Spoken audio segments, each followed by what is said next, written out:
লালমনিরহাটের কালীগঞ্জে রাস্তা নিয়ে দীর্ঘদিনের বিরোধের জেরে একটি বাড়িতে হামলা ও ভাঙচুরের অভিযোগ উঠেছে। লালমনিরহাটের কালীগঞ্জ উপজেলার মদাতি ইউনিয়নের তালুক শাকাতি ভিতরকুটি গ্রামে এ ঘটনা ঘটে। স্থানীয় সূত্রে জানা যায়, সৌদি প্রবাসী ইমদাদুল হক ও দবিয়ার রহমানের মধ্যে দীর্ঘদিন ধরে রাস্তা নিয়ে বিরোধ চলছিল। অভিযোগ রয়েছে, বাড়ির জায়গা দিয়ে রাস্তা না দেয়াকে কেন্দ্র করে প্রায় ৩ মাস আগে দবিয়ার রহমানের লোকজন সংঘবদ্ধ হয়ে ইমদাদুল হকের বাড়িতে হামলা চালায়। এই ব্যাপারে দবিয়ার রহমানের স্ত্রী ফেন্সি বেগম বলেন, আমার ৩-৪ মাস আশপাশে আমার পাড়া প্রতিবেশী জ্ঞাতি গোষ্ঠী আমাকে মানে আমাকে লাঞ্ছিত এমন ভাবে করছে, বেইজ্জত যাকে বলে। আমার মানানি তো শেষ নাই। আমার খুব মারধর করে। আমাকে মেডিকেল আমি 9 দিন ছিলাম। আমি থানায় অভিযোগও করছিলাম, চেয়ারম্যানেরও অবগত হয়েছিলাম। বিভিন্ন ধরনের কথাবার্তা আমাকে বলছে। বলি আমি ওই যখন লাঞ্ছিত হয়ে তারপরে আমি মামলা মোকদ্দমার বিষয়টা আমি কম ভাবছিলাম।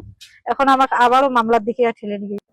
এ সময় বাড়িতে থাকা ইমদাদুলের স্ত্রী ও মেয়েকে ভয়ভীতি দেখানো হয় এবং ঘরের আসবাবপত্র ভাঙচুর করে ব্যাপক ক্ষয়ক্ষতি করা হয়।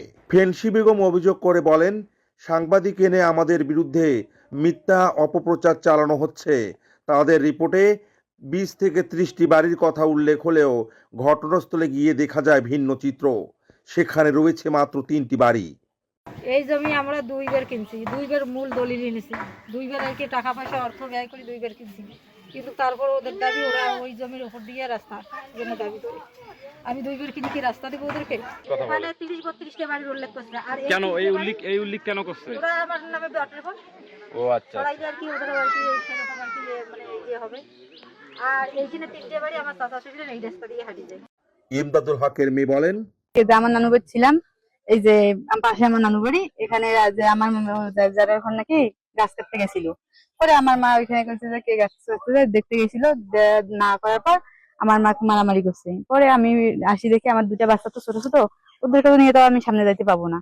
পরে দেখিতে আসি মাথা ইয়ার রক্ত পেয়েছে। পরে মেডিকেল নিয়ে গেছি, মেডিকেল নিয়ে যা 4টে সেলাই দিয়েছি। দেওয়ার পর 10 দিন 12 দিন ছিল, মানে অসুস্থই ছিল, গলা টলা টিপে দিচ্ছিল, তো বুকের উপর চাপ লাগছিল, অসুস্থ। পরে আবার 7 দিন আর 10 দিন ছিল আমার মা মেডিকেলে থাকার পর বাড়ি নিয়ে আসছি। আসার পর আমি আসলাম, আসার পর আরেকদিন ফিরে আবার আমার যারা আসছে আমার ইয়ে সহ বড় মা সহ আমার কাছে আবার আমাকে ঢেল দিছে, ইট দিয়া আমার লাগছিল এখানে, ইট দিয়ে ঢেল দিছে। আর আমার বাবা তো ছেলে নাই, আমরা 2 বোন, আমি বড়, আমার ছোট বোন ছোট। এখন ওরা এই চান্সে ইয়া করতেছে। জমি জায়গা এটা তো আমার বাবার, কিন্তু আমার বাবার না, আমার বাবার চাচার থেকে আমার বাবা কিনে নিছে। কেনা সম্পত্তি আমার বাবা কিনে নিছে। আর আমার দাদার সম্পত্তি আমার যারা বাড়ি করে আছে। এখন আমার বাবার উপর চাপ বেশি হবে না আমার দাদু ভাইয়ের উপর চাপ বেশি হবে আমার দাদার ঘরে। ঘটনার পর স্থানীয়দের মধ্যে আতঙ্ক ছড়িয়ে পড়ে। শুনলাম যে মারামারি হচ্ছে এবং মেডিকেল আছে, তখন আমরা ওই নাচতে জানি তো